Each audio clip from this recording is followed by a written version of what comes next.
علم اس کی تقدیر ہی میں نہ تھا، یعنی علم حاصل کرنا اس کی قسمت میں نہیں تھا۔ شیخ جمیراتی خود دعا اور فیض کے مقابلے میں تازیانے کے زیادہ قائل تھے۔ اب جو جمن شیخ کے والد تھے وہ کیا کہتے تھے کہ دعا اور فائدہ پہنچانے کے مقابلے میں بچے کو ڈنڈے سے مارا جائے تب زیادہ بچہ تعلیم حاصل کرتا ہے، تازیانہ ڈنڈا، اور جمن پر اس کا بے دریغ استعمال کرتے تھے۔ چونکہ جمن ان کا بیٹا تھا اس لیے وہ اسے مارتے تھے ڈنڈے سے۔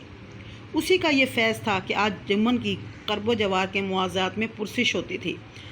قرب و جوار آس پاس کے علاقے، موازات، موزہ کی جمع ہے، موزہ کہتے ہیں گاؤں میں۔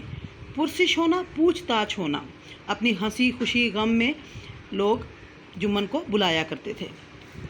شیخ جمن کی ایک بوڑھی بیوہ خالہ تھی، ان کے پاس کچھ تھوڑی سی ملکیت تھی، ملکیت جائیداد، مگر غریب کا کوئی وارث نہ تھا، یعنی اس کا کوئی بھانجا بھتیجا کوئی بھی نہیں تھا۔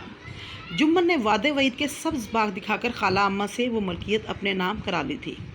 سبز باغ دکھانا محاورہ ہے دھوکہ دینا، اور وہ جائیداد اپنے نام کروا لی تھی۔ جب تک حبہ نامہ پر رجسٹری نہ ہوئی تھی خالہ جان کی خوب خاطرداریاں ہوتی تھیں۔ حبہ نامہ تحفہ، خیرات، بخشش، ٹھیک ہے۔ جب تک اس کی پکا کام نہیں ہوا تھا، رجسٹری نہیں ہوئی تھی، وہ خالہ جان کی خوب خدمت کرتا تھا۔ خوب میٹھے لقمے چٹپٹے سالن کھلائے جاتے تھے، یعنی میٹھا بھی پکایا جاتا تھا، حلوہ وغیرہ بنا کر اس کو کھلاتے تھے، اور پھر اس کے بعد اس کو روٹی سالن بھی دیتے تھے۔ مگر پگڑی کی مہر ہوتے ہی اس کی خاطرداریوں پر بھی مہر ہو گئی۔ پگڑی کی مہر یعنی پیسے وغیرہ جب پکا کام ہو گیا تو تب اس نے کیا کیا، اس کی خاطرداری جو وہ کرتا تھا وہ بھی ختم کر دی۔ جمن کی اہلیہ بی فہمین نے رفتہ رفتہ سالن کی مقدار روٹیوں سے کم کر دی۔ جمن کی اہلیہ کہتے ہیں بیوی کو، اس کا نام تھا بی فہمین۔ اس نے آہستہ آہستہ کیا کیا کہ سالن کم کر دیا اور روٹیاں زیادہ دینا شروع کر دی۔ کچھ دنوں تک تو خالہ جان نے اور دیکھا، مگر جب برداشت نہ ہوئی تو جمن سے شکایت کی۔ جمن صلح پسند آدمی تھا، اب اس معاملے میں مداخلت کرنا مناسب نہ سمجھا۔ مداخلت کرنا، دخل اندازی کرنا۔ کچھ دن تو رود ہو کر کام چلا۔ آخر ایک روز خالہ نے جمن سے کہا، بیٹا تمہارے ساتھ میرا نباہ نہ ہوگا، نباہ گزارا، تم مجھے روپے دے دیا کرو، میں اپنا الگ پکا لوں گی۔ جمن نے بے اتنائی سے جواب دیا، روپیہ کیا یہاں پھلتا ہے؟ بے اتنائی سے، بے رخی سے خالہ جان نے بگڑ کر کہا، بگڑ کر ناراض ہو کر، تو مجھے نان نمک چاہیے یا نہیں؟ نان نمک، روٹی سالن۔ جمن نے مظلومانہ انداز سے جواب دیا، چاہیے کیوں نہیں، میرا خون چوس لو۔ کوئی یہ تھوڑے ہی سمجھتا تھا کہ تم خواجہ خضر کی حیات لے کر آئی ہو۔ خضر علیہ السلام کی جو عمر تھی وہ بہت زیادہ تھی، تو انہوں نے طنز کے طور پر خالہ سے کہا کہ میں یہ تھوڑا سمجھتا تھا کہ تم اتنی لمبی زندگی جیو گی۔ خالہ جان اپنے مرنے کی بات نہیں سن سکتی تھیں، جامے سے باہر ہو کر پنچایت کی دھمکی دی۔ جامے سے، آپے سے، بچے گاؤں کے لوگ جو ہوتے ہیں وہ پنچایت سے بہت زیادہ خوفزدہ ہوتے ہیں کہ 4 لوگوں میں ان کی بے عزتی ہوگی۔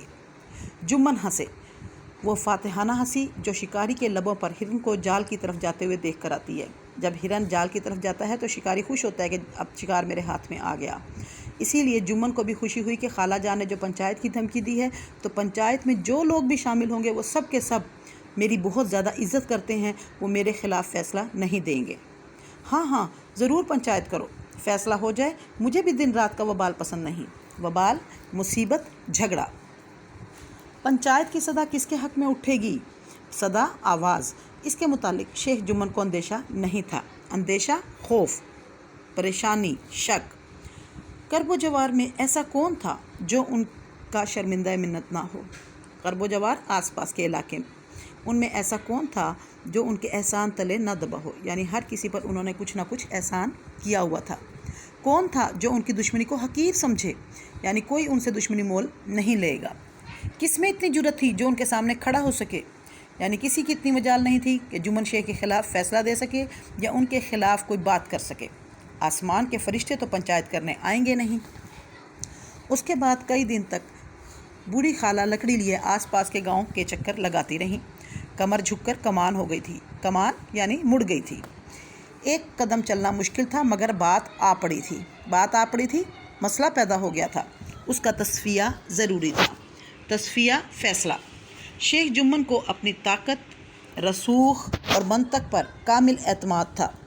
طاقت یعنی اس کے پاس پیسہ بھی تھا، رسوخ اس کے تعلقات تھے، اور منطق اس کو اپنی عقل پر بڑا مکمل بھروسہ تھا۔ وہ کسی کے سامنے فریاد کرنے نہیں گئے، یعنی اس نے کسی کے سامنے بھی اپنا دکھ بیان نہیں کیا۔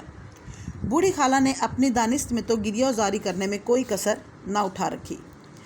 دانست میں، اپنی عقل میں، اپنی سمجھ میں گریہ زاری کرنا، رونا دھونا، فریاد کرنا، اپنا دکھ بیان کرنا، کوئی کسر نہ اٹھا رکھی، کوئی کمی نہ چھوڑی۔ اس نے ہر ایک کے سامنے اپنے دکھ بیان کیا۔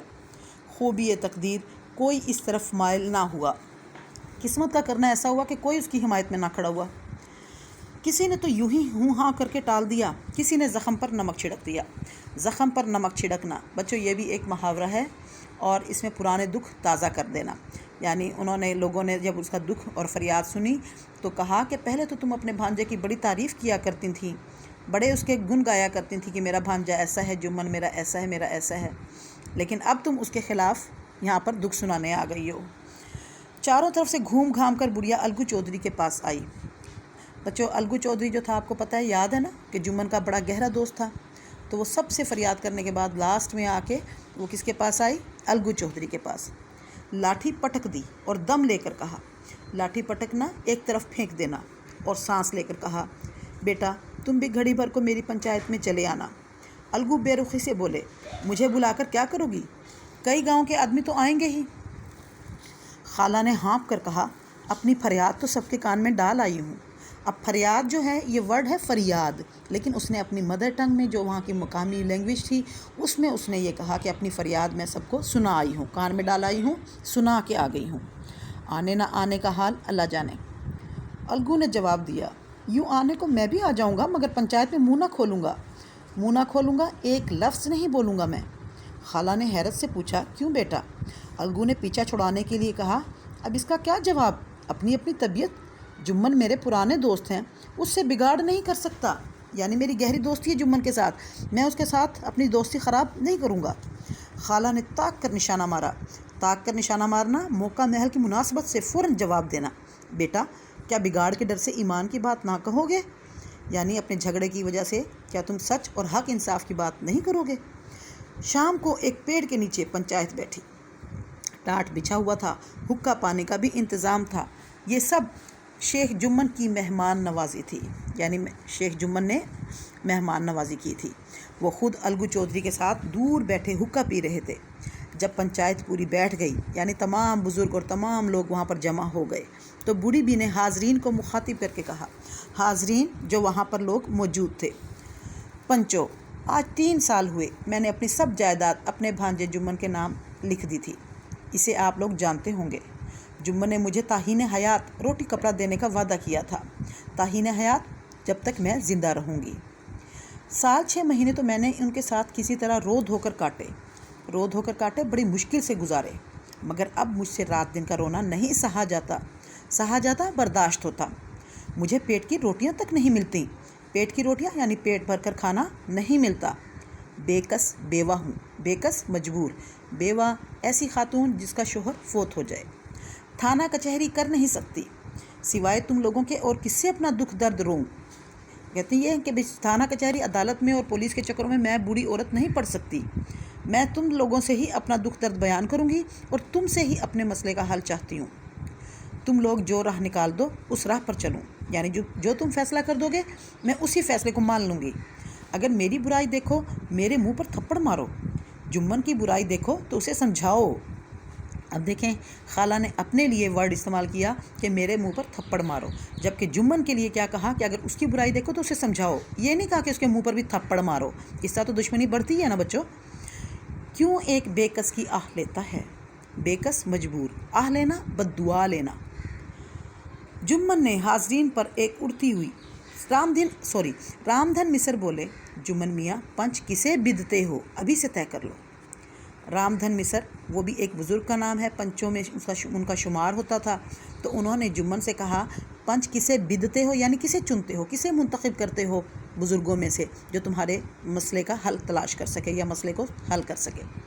جمن نے حاضرین پر ایک اڑتی ہوئی نگاہ ڈالی، دلیرانہ انداز سے کہا، خالہ جان جسے چاہیں پنچ بنائیں، مجھے عذر نہیں۔ انہوں نے کہا کہ خالہ جان جس کو چاہیں اپنا فیصلہ کرنے والا متعین کر لیں، مقرر کر لیں، اور مجھے کوئی اعتراض نہیں، عذر نہیں، اعتراض نہیں۔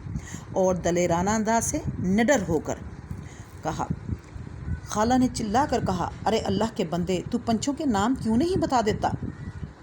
یعنی خالہ نے کہا جمن سے کہ تم اپنے جو تم نے مقرر کیے ہیں پنچایتی، ان کے نام بتاؤ۔ جمن نے بڑھیا کو غضبناک نگاہوں سے دیکھ کر کہا، غضبناک غصے کی نگاہ سے، اب اس وقت میری زبان نہ کھلواؤ، جسے چاہو پنچ بنا دو۔ خالہ نے جمن کے اعتراض کو ٹال لیا۔ خالہ سمجھ گئیں جمن نے کیوں اعتراض کیا ہے۔ وہ اس لیے کہ وہ سمجھتی تھیں کہ اگر میں پنچ چنوں گی تو یہ اپنے فیصلے سے، ان کے فیصلے سے انکار بھی کر سکتا ہے۔ بیٹا خدا سے ڈر، میرے لیے کوئی اپنا ایمان نہ بیچے گا۔ اتنے بھلے آدمیوں میں کیا سب تیرے دشمن ہیں؟ اور سب کو جانے دو، الگو چودھری کو تو مانے گا۔ خالہ نے کہا کہ تم اللہ سے ڈرو اور اپنے پنچوں کو منتخب کرو، اور سب کو نام نہیں، کسی کو بھی نہیں مانتے تو الگو چودھری کو تو مان لو، وہ اسے اپنا پنچ منتخب کر لو۔ جمن فرت مسرت سے باغ باغ ہو گئے، مگر ضبط کر کے بولے، یعنی خوشی کے جذبات سے بڑے اندر سے خوش ہوئے لڈو پھوٹنے لگے، مگر اپنی خوشی چھپا لی انہوں نے۔ الگو چودھری ہی صحیح، میرے لیے جیسے رامدھن مصر ویسے الگو کوئی میرا دشمن نہیں ہے۔ الگو بغلیں جھانکنے لگے۔ بغلیں جھانکنا، آئیں بائیں شائیں کرنا، ادھر ادھر دیکھنا، نظر انداز کرنا۔ اس جھمیلے میں نہیں پھنسنا چاہتے تھے، اس جھمیلے میں، اس جھگڑے میں۔ مترزانہ انداز سے کہا، مترزانہ اعتراض کرنے والے انداز میں کہا، بوڑھی ماں تم جانتی ہو کہ میری اور جمن کی گاڑی دوستی ہے۔ خالہ نے جواب دیا، بیٹا دوستی کے لیے کوئی اپنا ایمان نہیں بیچتا، پنچ کا حکم اللہ کا حکم ہے، پنچ کے منہ سے جو بات نکلتی ہے وہ اللہ کی طرف سے نکلتی ہے۔ ٹھیک ہے بچوں، نیکسٹ ہم اس کا کل کریں گے۔ اس سے بعد آپ اپنی گرامر کی جو بک ہے اس میں ہم اپلیکیشن آج کریں گے، ٹھیک ہے، اس کو آپ نکالیں۔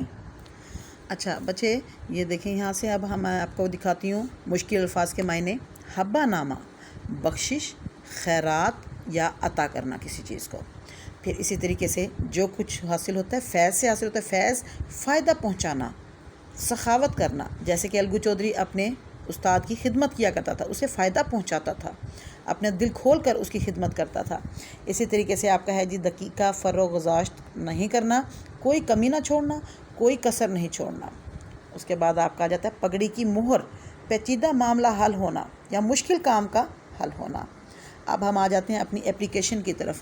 بچوں آج کی جو آپ کی اپلیکیشن ہے وہ ہے کریکٹر سرٹیفکیٹ کے حصول کے لیے، ٹھیک ہے، کریکٹر سرٹیفکیٹ حاصل کرنا ہے جس انسٹیٹیوٹ میں، جس ادارے میں آپ پڑھتے ہیں وہاں پر آپ کا کیسا بیہیویئر رہا اساتذہ کے ساتھ، باقی اپنے ساتھیوں کے ساتھ، وہ اس کے متعلق آپ نے اپنا کریکٹر سرٹیفکیٹ لینا ہے۔ اب اس میں دیکھیں سب سے پہلے آپ نے جو ہے وہ لکھنا ہے بخدمت جناب ہیڈ ماسٹر، لڑکیاں لکھیں گی ہیڈ مسٹریس، لیکن جناب اور صاحب میں سے آپ نے ایک ورڈ لکھنا ہے۔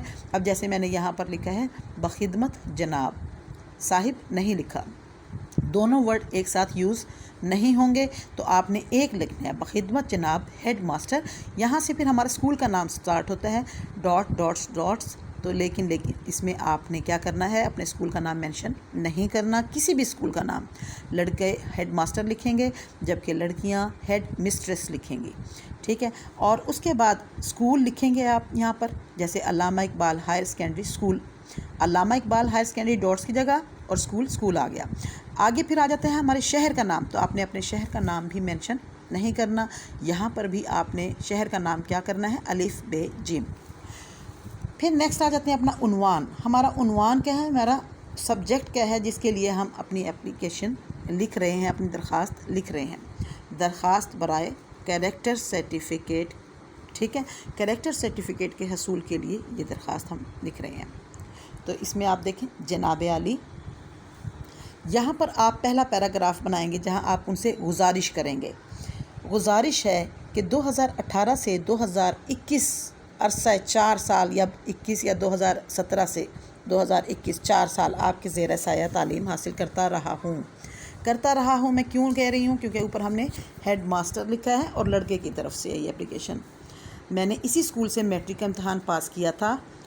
اب مجھے بسلسلہ ملازمت نیک چلنی کا سرٹیفکیٹ مطلوب ہے، یعنی مجھے چاہیے۔ ازراہ کرم مطلوبہ سرٹیفکیٹ جاری فرما کر شکر گزاری کا موقع دیں۔ اب جو میں نے طلب کیا ہے آپ سے سرٹیفکیٹ، وہ سرٹیفکیٹ مجھے دے کر مجھے شکریہ کا موقع دیں۔ اچھا، اب آپ نے جو یہ لکھنا ہے، یہ آپ کی ایک پیراگراف آپ کا یہ بن گیا ہے جس میں آپ نے ان سے گزارش کر دی ہے۔ اب دوسرے اس میں آپ نے دوسرا 3 پیراگراف اس میں اپلیکیشن میں بنیں گے۔ اب دوسرے پیراگراف میں آپ نے کیا کرنا ہے، تمام حالات بیان کرنے ہیں کہ جناب کی یاد دہانی کے لیے عرض ہے کہ میں 2017 میں رول نمبر فلاں فلاں جو بھی آپ کا رول نمبر کلاس میں ہے اس میں جماعت کا 10 کا طالب علم تھا۔ ٹھیک ہے، جناب فیض صاحب یا کوئی بھی آپ ٹیچر کا نام لکھ لیں آپ کی گرامر میں یا آپ کی بک میں جو بھی ہے ٹیچر، لیکن لڑکیاں فیمیل کا نام لکھیں اور لڑکے میل کا نام لکھیں گے۔ تو وہ ہمارے انچارج تھے۔ میرا شمار اپنے جماعت کے ذہین، محنتی اور فرما بردار طلبہ میں ہوتا تھا۔ جناب فلاں صاحب میری بہترین تعلیمی حالت اور مؤدبانہ رویے کی بنا پر خصوصی توجہ دیا کرتے تھے۔ وہ اب بھی اسکول حضا میں موجود ہیں، ان سے میرے قول کی تصدیق کی جا سکتی ہے۔ خود آپ کے دست مبارک سے بھی میں نے 2019 میں جلسہ تقسیم انعامات کے موقع پر انعام لے چکا ہوں۔ اسکول کے امتحان میں ہمیشہ نمایاں کامیابی حاصل کرتا رہا ہوں اور اب میٹرک کے امتحان میں بھی آپ کی دعاؤں سے A گریڈ میں پاس کیا ہے۔ جہاں تک کھیلوں کا تعلق ہے، میں اسکول کی فٹ بال ٹیم کا باقاعدہ ممبر رہا ہوں اور کئی میچوں میں حصہ لے چکا ہوں۔ فٹ بال ٹیم کے جن کھلاڑیوں کی تعریف ہمارے PTI صاحب اکثر کیا کرتے تھے، ان میں میرا نام بھی شامل ہے۔ اب اس کے بعد آپ کا یہ دوسرا پیراگراف بن گیا۔ پھر تیسرے پیراگراف میں آپ نے پھر سٹارٹ لینا ہے یہاں سے تیسرا پیراگراف، اور اس میں آپ نے لکھنا ہے کہ جناب آپ کی زر نوازی ہے، امید ہے کہ آپ میرے مدرجہ بالا کوائف کو مد نظر رکھتے ہوئے آپ میرا یہ عمدہ چال چلن کا جو تصدیق نامہ ہے یا کریکٹر سرٹیفکیٹ ہے وہ مجھے عطا فرما کر مجھے شکر گزاری کا موقع دیں گے یا شکریہ کا موقع دیں گے۔ پھر آپ نے درمیان میں یہاں پر آپ نے لکھنی ہے آپ کی عین نوازش ہوگی۔ العارض، العارض کا مطلب ہوتا ہے بچوں درخواست دینے والا، درخواست گزار۔ اب درخواست گزار ہے، یہاں پر بھی آپ نے اپنا نام مینشن نہیں کیا، جیسے ہم نے اوپر اسکول کا نام یا شہر کا نام مینشن نہیں کیا، اسی طریقے سے ہم نیچے بھی اپنا نام مینشن نہیں کریں گے۔ ٹھیک ہے، یہاں پر آپ لکھیں گے العارض الف ب ج جماعت ہشتم۔ اپنی کلاس ضرور مینشن کریں، کیونکہ کلاس مینشن کیے بغیر نہیں پتہ چلتا کہ کس کلاس کا بچہ ہے اور کس کو یہ چاہیے۔ تو ہشتم کوئی بھی مینشن کر سکتا ہے، اس میں آپ کی کوئی قباحت نہیں ہے اس میں مینشن کرنے میں۔ اچھا، پھر اس کے ساتھ آپ جہاں پر العارض لکھ رہے ہیں اسی جگہ رائٹ سائڈ پر آپ آ جائیں سیدھی طرف، یہاں پر آپ نے لکھنا ہے مورخہ، یعنی تاریخ کیا ہے جس تاریخ کو یہ اپلیکیشن لکھی گئی۔ بعض اوقات ایسا ہوتا ہے کہ بچوں لوگ جو ہیں اپلیکیشن دیتے ہیں تو اس پر ڈیٹ مینشن نہیں کرتے، اور ڈیٹ مینشن نہ ہونے کی وجہ سے اپلیکیشن کو پھاڑ کر پھینک دیا جاتا ہے کہ پتہ نہیں کتنی پرانی ہے، پتہ نہیں کب کی ہے، کس طرح ہے، تو لہٰذا وہ کام کی نہیں ہوتی۔ جب تک آپ اس پر تاریخ نہیں لکھیں گے اس وقت تک وہ اپلیکیشن ویلڈ نہیں ہوگی۔ تو لہٰذا اپنی اپلیکیشن کو مؤثر بنانے کے لیے یا اس کا پازیٹیو رزلٹ لینے کے لیے آپ کیا کرنا ہے، وہاں پر اپنی جو تاریخ ہے وہ ضرور اس پر مینشن کریں، 13 ستمبر 2021۔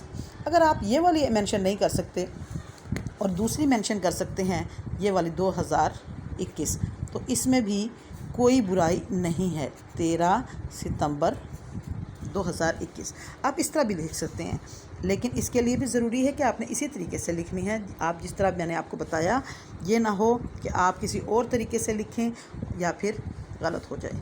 ٹھیک ہے بچوں، یہ آپ کا ہوم ورک بھی ہے، آپ نے گھر سے اس کو اپلیکیشن کو لکھنا بھی ہے اور تیار بھی کرنا ہے۔ آپ کو یاد بھی ہونی چاہیے 3 پیراگراف بنانے کے، پہلے پیراگراف میں کیا لکھنا ہے، دوسرے میں کیا لکھنا ہے اور تیسرے میں کیا لکھنا ہے۔ یہ اپلیکیشن آپ نے گھر کے کام کے لیے آپ کو ملے گی، جیسے ہی اسکول اوپن ہوں گے، کالج اوپن ہوں گے تو آپ کا یہ کام چیک کیا جائے گا۔ اور اسی طریقے سے یہ مشکل الفاظ کے جو معنی ہیں یہ آپ نے تیار کرنے ہیں، کیونکہ جب تک آپ کو یہ مشکل الفاظ کے معنی نہیں آئیں گے آپ کا جو چیپٹر ہے، جو سبق ہے پنچایت، اس کا مطلب آپ کو سمجھ نہیں آئے گا۔ تو رٹا تو آپ نے نہیں لگانا، آپ نے تیار کرنا ہے اس کو۔ تو یہ الفاظ معنی آپ تیار کریں گے انشاءاللہ۔ کل کے لیکچر میں میں آپ کو شارٹ کوسچن بھی لکھواؤں گی، تو وہ شارٹ کوسچن آپ نے تیار کرنے ہیں۔ اس کے علاوہ ایک دستہ آپ اردو کا بنائیں گے، اس پہ آپ ڈیلی کا کام کریں گے، اور ڈیلی کا کام لیکچر جو میں دے رہی ہوں اس کے مطابق اس کو تیار کریں گے، اور مجھے پھر اسکول کھلنے پر چیک کروائیں گے۔ ٹھیک ہے بچوں، اللہ حافظ۔